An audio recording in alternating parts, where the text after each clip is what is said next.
Pasok. Dr. Santos. Pasok ka. Upo na. Dok, yung tungkol po dun sa pouch.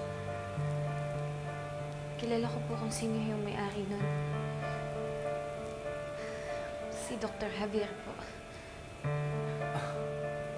Imposible yung sinasabi mo, Dr. Santos. Unang-una, nag-negative na yung morphine trace niya sa urine drug test si Dr. Javier. Pangalawa, naibalik na sa totoong may-ari yung pouch. May-ari? Yes, isang medrep from Bilkin Pharma. Siya yung may-ari ng pouch at na-misplace niya sa isang bar. Kaya, Dr. Santos, this case is already closed. Dok, paano po nangyari yun?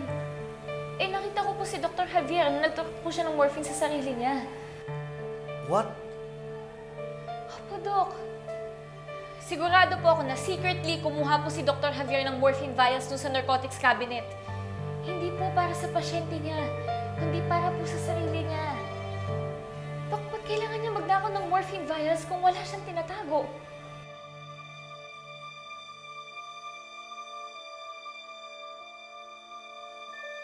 Sinabi ni Dr. Santos yan. Hindi kayo nag-iingat, Dok eh. Nahuli tuloy kayo ni Dr. Santos. Alam ko. Pero sinabihan ko na siya na huwag siya makikialam. Ito na yung kinakatakutan ko eh. Diba, sinabi ko na sa'yo na itigil mo na yan? Naniwala ako sa'yo na tigil mo na yan eh. Ano ba? Sa'yo ba talaga yung pouch na yon? Tagal na kitang pinagsasabihan. Paano kung nahuli ka ni Dr. Benitez? E di tatanggalan ka ng lisensya. No. Ha? Mawawalan ka ng trabaho. No, hindi mangyayari yan. Anong hindi? Nahuli ka na nga ni Dr. Santos na kumuha ng vial dun sa narcotics cabinet. Anong gagawin mo? Wala siyang ebidensya. Okay? It's her word against mine. Kaya ko lang sundan yan.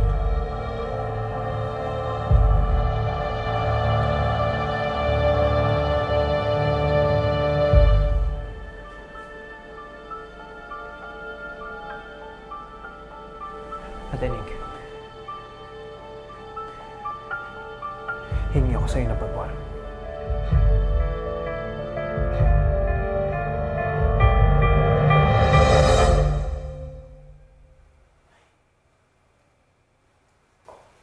Hi, Lynette.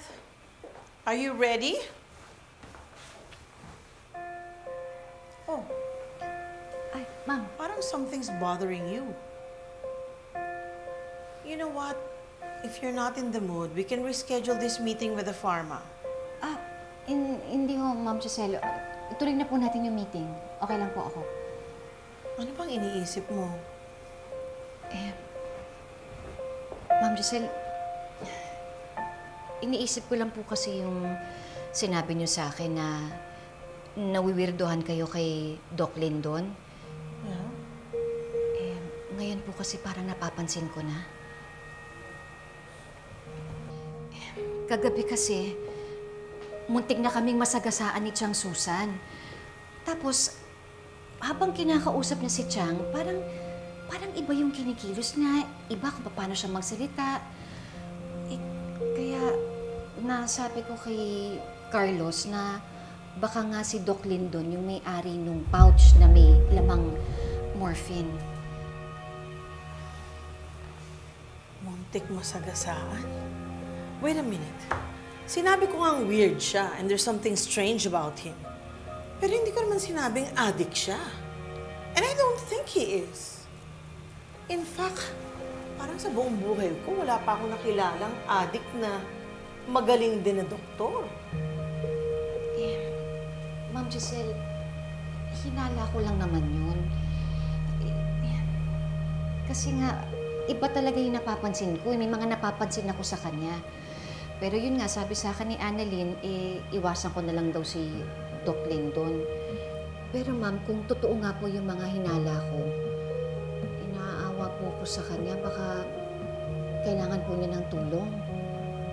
Pero hindi ba close naman siya kay Doc Carlos? Baka naman pwede siyang kausapin ni Doc Carlos. Ako, ma'am, sinubukan ko na ho yan, pero sarado na po yung pag-iisip niya. Lalong-lalo na nung napatunayan na hindi naman kay Doc Lindon yung pouch. Well, baka naman hindi nga talaga sa kanya. Eh, sabi mo nga, may pinagdadaanan, di ba? Yun lang nga. Kung meron talagang tinatago tong Doc Lindon na to, imposible namang hindi lumabas ang totoo.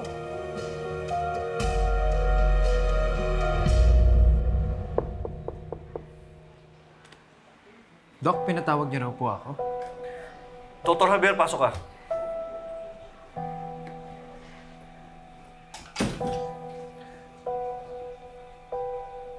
Didiretsuhin na kita.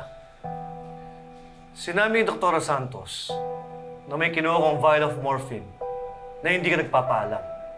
At worse, tinurok mo to sa sarili mo. Doc, wala ho akong kinukuhang morphine sa narcotics cabinet. Ay, hindi rin ako gumagamit. This is an absurd accusation. Doc, kilala mo ako. Hindi ko magagawa yun. Just answer the question. Hindi po. Wala akong kinukuhang morphine. At lalong wala akong tinuturok sa sarili ko. Dok, ano ba? Huwag ka na nga magsinungaling. Nakita ko sa dalawang mata ko na nagtuturo ka ng morphine sa sarili mo. Dr. Santos, bakit ayaw mo ko tigilan dyan sa mga theories mo? Bakit ako yung pinagdidiskitahan mo? I proved my innocence. Bakit ako sinisiraan mo? Why? Hindi kita sinisiraan. Sinasabi ko lang yung nakita ko. Ba't kasi hindi ka nalang umamin? Para sa'yo naman to eh, para matulungan ka namin, Dok. Tulungan from what? Matulungan ka namin na maayos yung kung ano man yung dahilan kung ba't ka nagtuturok ng morphine. Doktora, please. Okay? Na-appreciate ko yung pag-alala mo sa akin. But we have real patients na kailangan nating tutukan at tulungan. This is just a waste of time and energy itong mga accusations mo sa akin. Itong mga sinasabi mo. Pwede ba, Dok? Hindi kita ina-accuse lang. Totoo yung sinasabi ko, umamin ka na lang kasi. Tama na! Walang mangyayari kung magsisigawan lang kayo. Gusto ko maklear ang issue na to. Dr. Santos, totoo ba ang sinasabi mo? Yes po, Dok. Doc, kilala niyo po ako. Hindi ko magagawa yun. I have proof. I know how to end this. Pumunta tayo doon, let's check. Kung kanina lang nangyari ang sinabi ni Dr. Santos, I'm sure may kulang na isang vial ng morphine sa narcotics cabinet. Sige po, Dok. Tara po.